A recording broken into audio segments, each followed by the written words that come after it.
بسم اللہ الرحمن الرحیم ومن سورة الانعام قوله وإما ينسينك الشیطان فلا تقعد بعد الذکر مع القوم الظالمین، اور آیات قتال و جہاد کے ما سوا سورہ انعام ہی نام ہے نا، سورہ انعام میں اللہ تعالیٰ کا یہ ارشاد ان ارشادات میں سے ہے جس کا حکم منسوخ ہو چکا ہے اور تلاوت باقی ہے، جس کو منسوخ الحکم دون تلاوت کے قبیل سے کہا جاتا ہے۔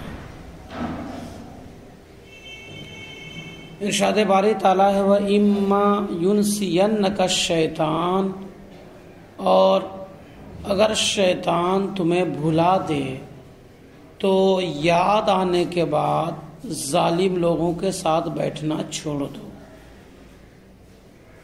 یعنی تمہیں ظالموں اور کافروں کی مجلس میں بیٹھنے سے روکا گیا تھا، لیکن شیطان تمہارے ذہن سے اس ممانعت اور رکاوٹ کو بھلا دے، تمہیں یاد نہ رہے کہ کافروں اور ظالموں کے ساتھ بیٹھنے سے ہمیں منع بھی کیا گیا ہے، تو جیسے ہی یاد آئے کہ ارے ہمیں تو شریعت نے ظالموں کافروں کے ساتھ بیٹھنے سے منع کیا ہے، اس کے باوجود میں بیٹھا ہوا ہوں، تو فوراً ہم نشینی ختم کرو، کافروں کی مجلس کو چھوڑ دو اور اس سے علیحدگی اختیار کر لو۔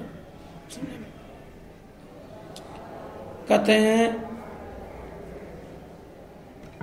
اے ینسینک الشیطان نہیں ہے ان مجالستہم، یعنی شیطان تمہیں ان کی ہم نشینی کی ممانعت کو بھلا دے، کافروں کی ہم نشینی کی ممانعت کو شیطان بھلا دے، فلا تقعد معہم، تو نہ بیٹھے رہو ان کے ساتھ ممانعت کے یاد آنے کے بعد، یعنی جب ممانعت یاد آ جائے تو فوراً اس کی مجالست اور ہم نشینی ختم کرو اور اس سے علیحدگی اختیار کرو۔ اب یہ آیت کریمہ تو اس بات پر دلالت کر رہی ہے کہ جب تک ممانعت کی یاد نہ آئی ہو تب تک آپ گرفت سے پاک ہیں، دور ہیں، لیکن ممانعت اور رکاوٹ کے یاد آنے کے باوجود بیٹھے رہنا ناجائز ہے، فوراً اس کی ہم نشینی اور اس کی مجلس سے علیحدگی اختیار کر لینی چاہیے، سمجھا نا، اور اس کی ہم نشینی سے کنارہ کشی اختیار کر لینی چاہیے۔ اس کے باوجود یاد آنے کے باوجود اگر بیٹھے رہے تو گویا کہ آپ گنہگار ہیں، کیونکہ نہیں کا ارتکاب کرنے والے ہو گئے۔ اللہ تعالیٰ نے کہا لا تقعد، نہ بیٹھے رہنا، اور تم بیٹھے رہے تو گناہ ہوا کہ نہیں؟ یہ آیت کریمہ اس بات پر دلالت کرے، لیکن دوسری آیت کریمہ سے پتہ چلتا ہے کہ یہ حکم منسوخ ہو چکا ہے، اور یہ آیت ان آیات میں سے ہے جو منسوخ حکم دونت تلاوت کے خلاف سے ہے، کہ اب اگر آپ کو یہ ممانعت یاد بھی آ جائے کہ ہاں کافروں کے ساتھ بیٹھنا جو ہے ممنوع ہے، اس کے باوجود تم مصلحتاً بیٹھ سکتے ہو، کیونکہ قرآن میں دوسری جگہ اللہ تعالیٰ ارشاد فرماتا ہے تمہیں اس کے کام سے کوئی مطلب نہیں، یعنی تمہارے اوپر کافروں کے کام کی کوئی ذمہ داری عائد نہیں ہوتی ہے۔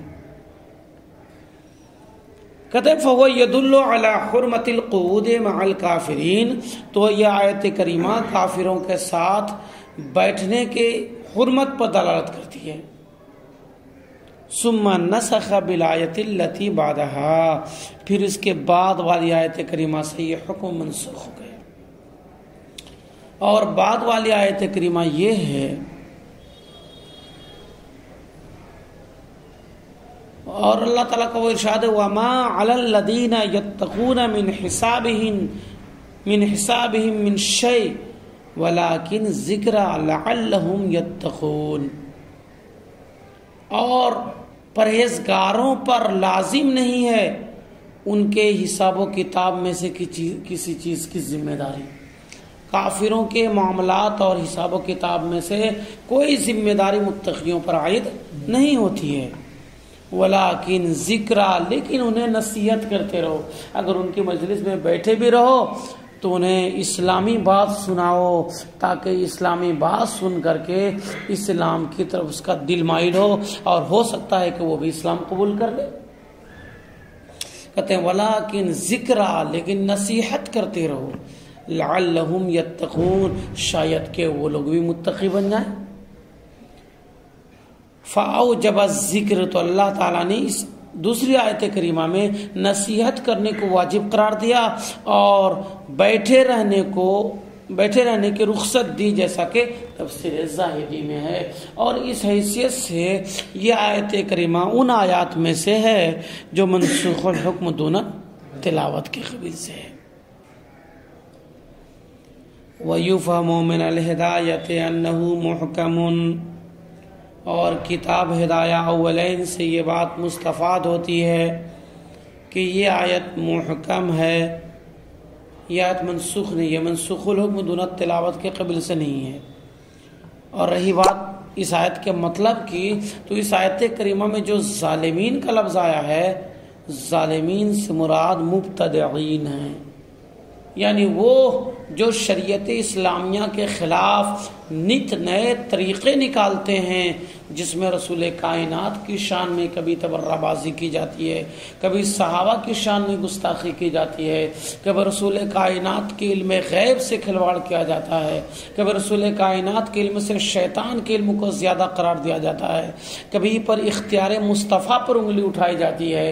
ایسے مبتدعین سے کنارہ کش رہنے کا حکم دیا گیا ہے، اور ظالمین سے مراد مبتدعین ہے، یعنی کہ گمراہ اور بدعتی فرقہ، جو زمانے رسالت امام میں جس فرقے کا وجود ہی نہ تھا، وہابیہ، دیابنا، معتزلہ وغیرہ وغیرہ، ان فرقوں کا وجود ہی نہیں تھا، کیونکہ اس زمانے میں صحابہ کرام جانتے تھے کہ ہمارے نبی غیب جانتے ہیں اللہ تعالیٰ کی عطا سے، اور یہ بعد میں وہابیہ فرقہ، دیابنا فرقہ نے ہمارے نبی کی غیب کی توہین کر دی، اور یہ کہہ دیا کہ نبی کو اگر غیب حاصل ہے تو ایسا غیب تو تمام جانوروں کو، یعنی کہ تمام جانوروں میں کتے اور خنزیر بھی آتے ہیں، انہیں بھی حاصل ہے۔ ہمارے نبی کی علم کی سراسر توہین کی ہے، اور توہین علم غیب مصطفیٰ کے مرتکب ہونے کی وجہ سے یہ وہابیہ دیابنا خارج از اسلام ہے، سمجھانا، یہ بدعتی فرقہ ہے۔ قرآن تو اور حدیث تو ہمارے نبی کے اختیار کو ثابت کرتا ہے کہ ہمارے نبی کی بارگاہ میں ایک صحابی رسول آیا، عرض کیا یا رسول اللہ ہلاک و برباد ہو گیا، ارشاد ہوا کیا ہوا، عرض کیا یا رسول اللہ رمضان کا مہینہ چل رہا تھا، اپنے جذبات پر قابو نہ رہ سکا اور وظیفہ زوجیت ادا کر لی۔ ہمارے آقا نے فرمایا کہ جاؤ ایک غلام آزاد کر دو، عرض کیا یا رسول اللہ غلام آزاد کرنے کی طاقت نہیں ہے میرے پاس، عرض کیا آقا نے ارشاد فرمایا جاؤ پھر تم 60 روزے لگاتار رکھو، 60 مسکینوں کو کھانا کھلا دو۔ اس نے کہا یا رسول اللہ اس کی بھی استطاعت نہیں ہے، میں بہت غریب ہوں۔ ارشاد ہوا جاؤ 60 روزے لگاتار رکھو۔ آقا نے جب ارشاد فرمایا تو صحابی رسول نے کہا یا رسول اللہ جب 30 روزے میں کسی روزے کا یہ حال ہو گیا تو 60 روزے لگاتار رکھنے پر کیسے قادر ہو سکتا ہوں، یہ بھی نہیں کر سکتا یا رسول اللہ۔ آقا نے فرمایا پھر بیٹھے رہو، اللہ تعالیٰ کو انتظام فرمائے گا۔ اتنے میں رسول کائنات صلی اللہ علیہ وسلم کی بارگاہ میں ہدیتاً کھجور کا ایک ٹوکرا آیا، رسول کائنات نے اس ٹوکرے کو عنایت فرما دیا اور فرمایا جاؤ تم جا کر کے اس کو فقراء مدینہ پر تقسیم کر دو، تمہارا کفارہ ادا ہو جائے گا۔ عرض کرنے لگا یا رسول اللہ فقراء مدینہ میں افقر الفقراء میں ہی ہوں، مجھ سے بڑا فقیر کون ہوگا؟ ارشاد رسول ہوا جاؤ تم ہی استعمال کر لو، کفارہ ادا ہو جائے گا۔ ایک تو یہ کہ ہمارے نبی نے اسے کھجور کا ٹوکرا، یعنی 3 جو کفارے تھے ان تینوں کفارے کو اس کے حق میں ساقط کر دیا، کھجور کا ٹوکرا دے دیا، پھر کھجور فقراء مدینہ پر تقسیم کرنے کا حکم دیا۔ اس نے اپنی فقیری ظاہر کی، رسول کائنات نے اسے ہی دے دیا۔ اختیار ثابت ہوا کہ نہیں؟ ہمارے نبی کو اللہ تعالیٰ نے فاعل مختار اور تشریعی، اسی کو کہتے ہیں تشریعی اختیار، یعنی شریعت کے احکام میں فیر بدل کرنے کا اختیار ہے ہمارے نبی کو اللہ تعالیٰ نے عطا فرمایا ہے۔ تو اللہ کے رسول صلی اللہ علیہ وسلم کی حدیث تو بتاتی ہے کہ ہمارے نبی مختار ہیں، لیکن انہوں نے اپنی کتاب میں لکھ دیا وہ جس کا نام محمد اور علی ہے وہ کسی چیز کا مالک و مختار نہیں۔ سراسر گستاخی ہے کہ نہیں، اور حدیث رسول کے خلاف جملہ ہے کہ نہیں، توہین مصطفیٰ پر مبنی ہے کہ نہیں. اس لیے یہ سارے فرقے وہابیہ دیامنا اس بنیاد پر بدعتی فرقے ہیں، گمراہ فرقے ہیں، اور ایسے فرقوں سے تعلق رکھنا، ان کی ہم نشینی اختیار کرنا صحیح نہیں ہے. یہاں تک کہ اگر آپ اس نظریے سے بھی اس کی مجلس میں جاؤ کہ جو اچھی بات بولے گا تو اس کو لے لیں گے، جو بری بات بولے گا تو چھوڑ دیں گے، اس مقصد سے بھی آپ نہیں جا سکتے، کیونکہ باطل اپنی باتوں کو ہر زمانے میں قرآن و حدیث سے اس قدر مزین کر کے پیش کرتا رہا ہے کہ ہے نا آپ کو لگے گا کہ ان کی بات تو صحیح ہے. سمجھا نا؟ تم اپنی بات کو غلط سمجھنے لگو گے. حدیث پاک میں آتا ہے ایک زمانے میں ایسا فرقہ نکلے گا کہ جس کی نمازوں کے سامنے تم اپنی نمازوں کو حقیر سمجھو گے، جو ایسی خوش الہانی کے ساتھ تلاوت قرآن کرے گا کہ اپنی تلاوت قرآن کو تم ہیج سمجھو گے، لیکن وہ قرآن ضرور پڑھے گا پر حلق سے نیچے نہیں اترے گا قرآن اس کے، اور وہ اسلام و ایمان سے ایسے نکل جائے گا جیسے کہ تیر کمان سے نکل جاتا ہے. تو یہ وہابیہ دیابنا بات آپ کے سامنے بڑے مزین انداز میں کریں گے، دلائل و براہین سے مزین کار اور آراستہ کر کے، لیکن در حقیقت آپ کو فریب دیں گے. اس لیے آپ کو بیٹھنے کی اجازت نہیں یہ مانا کر کے بھی کہ وہ اچھی بات بولے گا تو لے لیں گے اور جو غلط بات بولے گا اس کو چھوڑ دیں گے. چنانچہ اعلی حضرت فاضل بریلوی نے فتاوی رضویہ میں ایک واقعہ نقل کیا ہے. حضرت سعید ابن جبیر ایک تابعی ہیں، ہے نا، وہ جا رہے تھے، ایک ایسے بد مذہب سے ملاقات ہو گئی راستے میں. اس بد مذہب نے کہا کہ میری کچھ بات سن لیجئے. کہا نہیں، تمہاری بات نہیں سنوں گا. کہا کہ کم سے کم ایک بات میری سن لیجئے. تو انہوں نے کہا نہیں، نصف کلمۃ لا اسمع، تمہاری آدھی بات بھی میں سننے کے لیے تیار نہیں ہوں. بڑھ گئے آگے. ان کے ساتھیوں نے بعد میں پوچھا کہ حضور آپ نے ایسا کیوں کیا کہ وہ کچھ بات کہنا چاہ رہا تھا تو آپ نے اس کی ایک بات بھی نہ سنی؟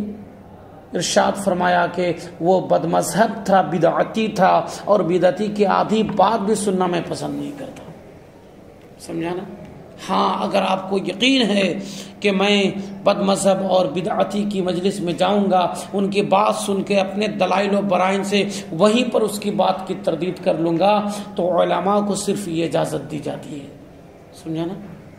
بہرحال آیت کریمہ محکم ہے، اور یہاں پر ظالمین سے مراد بدعتی ہیں کہ بدعتی فرقہ کی ہم نشینی اختیار مت کرو، کیونکہ بدعتی فرقے کے بارے میں ہمارے نبی نے ارشاد فرما دیا ہے لا تجالسوہم ولا تکالموہم ولا تناکحوہم، نہ ان کے ساتھ اٹھک بیٹھک کرو، نہ ان کے ساتھ بات چیت کرو، نہ ان کے ساتھ رشتہ کرو.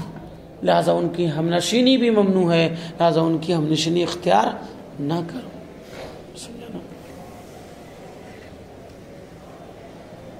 تو کہتے ہیں کہ ہدایت سے بات سمجھ میں آتی ہے کہ یہ آیت محکم ہے اور ظالمین سے مراد بدعتی فرقے ہیں.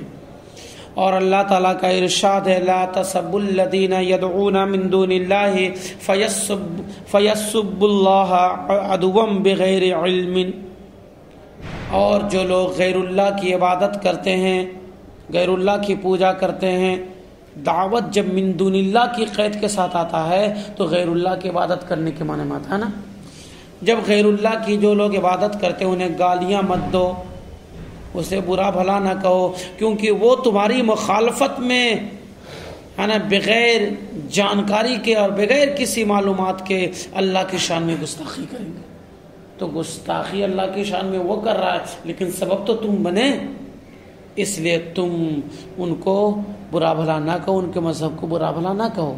اور جو غیر اللہ کی پوجا کرنے تو لکم دینکم ولی دین کہہ کے نکل جاؤ. اس آیت کریمہ میں تو یہ پتہ چل رہا ہے کہ برے اور شرک اختیار کرنے والوں کو کچھ مت کہو،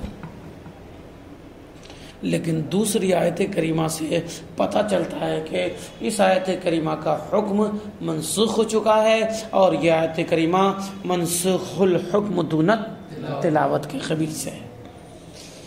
کہتے اللہ تعالیٰ کا ارشاد ہے وَلَا تَسُبُّوا الَّذِينَ يَدْعُونَ مِن دُونِ اللَّهِ اور وہ لوگ جو غیر اللہ کی پوجا کرتے ہیں انہیں گالیاں مت دو، کیونکہ وہ تمہاری مخالفت میں بغیر کسی معلومات کے اللہ کی شان میں گستاخی کریں گے۔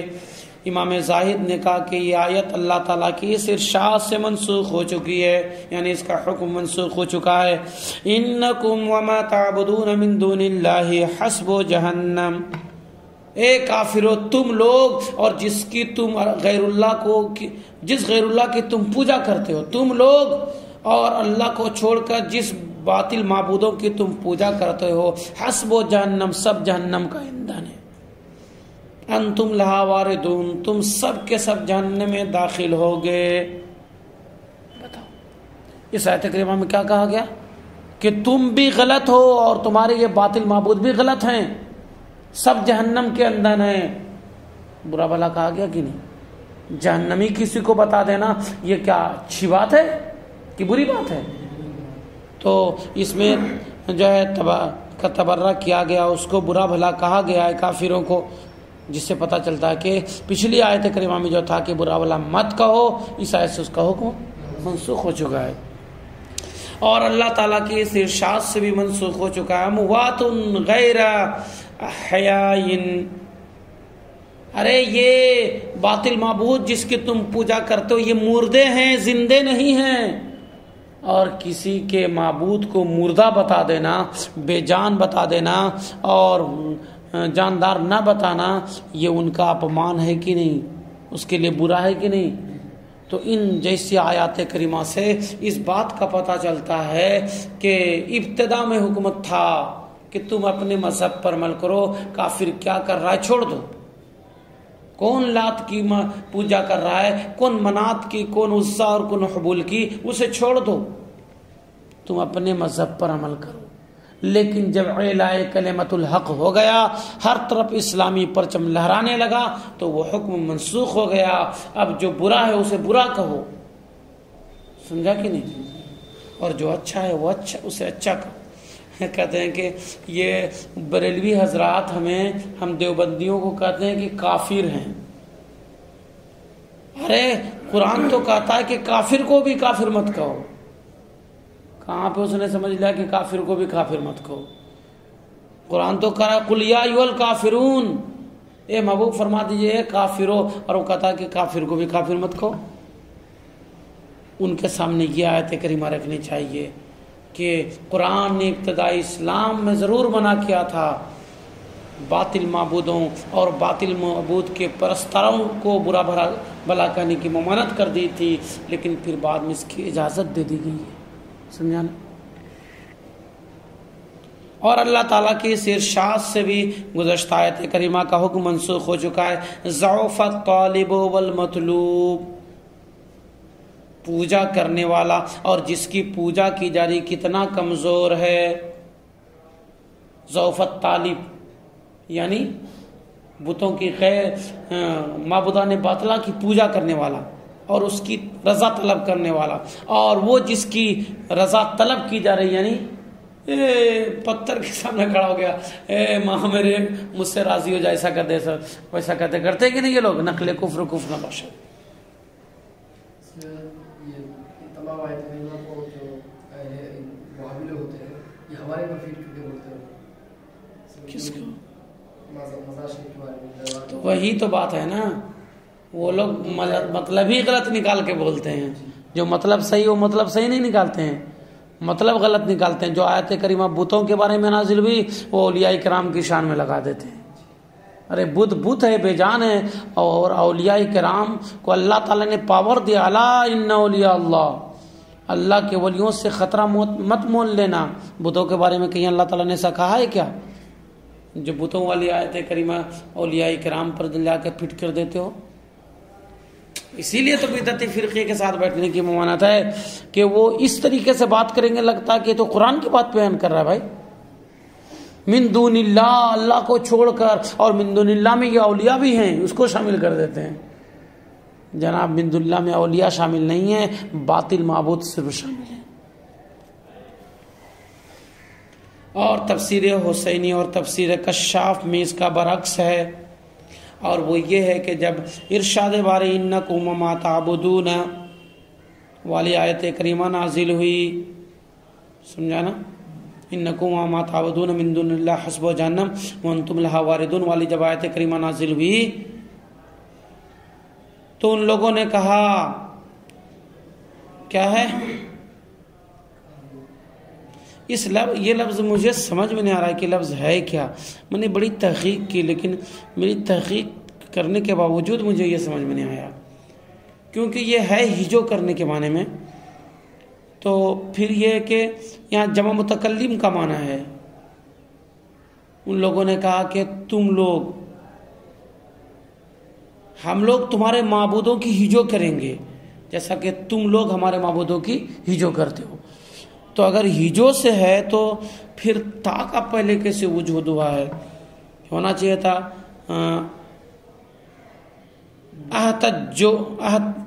احتجو ہو سکتا تھا احتیاج سے. ہجو اگر مادہ ہو تو ہا تو پہلے ہوگا تو تا تو پہلے نہیں ہوگا. اور اگر باب تفاعل میں لے کر جاؤ تو تہجوی تو اتحجو جمع متکلم نہیں بن پا رہا ہے. یہ لفظ مجھے سمجھ میں نہیں آ رہا ہے لیکن معنی اس کا یہ ہے کہ ان لوگوں نے کہا نہجو الہتکم. نہجو کا معنی کریں حجا یہجو نصر ینصرو سے ہجو کرنا برائی کرنا. نہجو الہتکم اپنے معبودوں کی تم ہجو ہے. ہم تمہارے معبود کی ہجو کریں گے، ہم تمہارے معبود کی برائی کریں گے. کما تسبون آلہتنا جیسا کہ تم ہمارے معبودوں کو برا بھلا کہتے ہو، ہم بھی تمہارے معبود کی ہجو کریں گے، برائی کریں گے، اللہ کی برائی کریں گے معاذ اللہ. اس طریقے سے کہا. تو اس لفظ کی تھوڑا آپ لوگ تحقیق کر لینا، ٹھیک ہے؟ یہ مجھے سمجھ میں نہیں آیا، میں نے بڑی تحقیق کی. فنزل قولہ کیا تم اپنے معبود کو ہجو کر سکتے ہو جیسا کہ تم ہماری معبود؟ ہاں یہ ہو سکتا ہے، یہ ہو سکتا ہے، بالکل صحیح رائٹ بتایا. یہ ہو سکتا ہے، یہ ٹھیک ہے. پھر ماشاءاللہ جزاک اللہ. ان لوگوں نے کہا اتہجون آلہتکم، کیا تم لوگ صحیح ہے وہ منع ہو جائے گا صحیح. کیا تم اپنے معبودوں کی ہجو کر سکتے ہو جیسا کہ تم لوگ ہمارے معبودوں کو برا بھلا کہتے ہو؟ تب یہ آیت کریمہ نازل ہوئی ولا تسبوا الذین لا یہ ولا تسبوا والی آیت کریمہ ہے جس میں یہ ہے کہ جو غیر اللہ کی پوجا کرتے ہیں انہیں برا بھلا نہ کہو، کیونکہ وہ لوگ ایسا کر رہا ہے. تو اس اعتبار سے پھر آیت کریمہ کیا ہو جائے گی؟ محکم ہو جائے گی، منسوخ تو نہیں ہوگی. کہتے ہیں اور اللہ تعالیٰ کا ارشاد ہے کلو من ثمرہ اذا اثمروا وآتوا حقہ یوم حصادہ، تم لوگ درخت کے پھلوں کو کھاؤ جب وہ ثمر بار ہو جائے. جب ہے نا وہ لوگ درخت کے پھل کو کھائیں جب وہ پھل دے دے یا جب وہ لوگ پھل حاصل کر لیں. وآتوا حقہ اور اس پھل کا حق ادا کریں یوم حصادہ کٹائی کے دن. تو پھل یہاں پر نہیں، پھل کا اگر معنی لوگے تو پھر وہ مطلب نہیں نکلے گا جو مطلب یہاں مفسر بیان کرنا چاہتے ہیں. ثمر بمعنی اناج غلہ کے لینا پڑے گا نا. تم لوگ غلے سے کھاؤ وہ کیا ہے غلے سے کھاؤ جب کہ لوگ غلے کو حاصل کر لیں. وَآتُوا حَقَّهُ يَوْمَ حَصَادِهِ اور وہ لوگ کٹائی کے دن اس کا حق ادا کریں. بعض مفسر کہتے ہیں کہ حق سے مراد ما کان ایتاہ واجباً، حق سے مراد وہ ہے جس کو عطیہ کرنا واجب تھا ابتداء اسلام میں، پھر زکوٰۃ کا حکم نازل ہو کر منسوخ ہو گیا. ابتداء اسلام میں جب کھیتی ہوتی تھی تو اس کی جو زکوٰۃ دی ہی جاتی تھی، زکوٰۃ کے ماں سوا نہیں، زکوٰۃ کا حکم نازل نہیں ہوا تھا. ابتداء اسلام میں حکم یہ تھا کہ جو کھیتی ہو تم اس میں سے عطیہ کرو، کوئی مقدار نہیں، بس عطیہ کرو غریبوں پر، سمجھانا. لیکن جب زکوٰۃ کا حکم نازل ہو گیا تو یہ حکم منسوخ ہو گیا. لیکن صحیح ہے کہ یہ حکم جو ہے یہ آیت کریمہ منسوخ الحکم دونوں تلاوت کے قبیل سے نہیں ہے. کہتے بھی مفسر والاصح ان المراد زکاۃ الثمار، لیکن زیادہ صحیح قول یہ ہے کہ مراد یہاں پر زکاۃ الثمار ہے، پھلوں کی زکات. یعنی پھلوں کو جب تم توڑو تو پھلوں کی بھی زکات، جو زکات تم اموال تجارت وغیرہ میں ادا کرتے ہی ہو، لیکن جب تم پھلوں کو توڑو تو اس کی بھی زکات دو کہ وہ پھل اگر بغیر کسی خارجی پانی کے سیراب کیے آسمانی پانی سے سیراب ہو کر برآمد ہوا ہے تو تم اس کا عشر ادا کرو. یعنی 10واں حصہ 10 کلو میں سے 1 کلو. اور اگر تم نے اپنی طرف سے سینچائی کی ہے اس کے بعد یہ پھل برآمد ہوئے ہیں تو پھر نصف عشر ادا کرو، یعنی 20واں حصہ 20 کلو میں سے 1 کلو.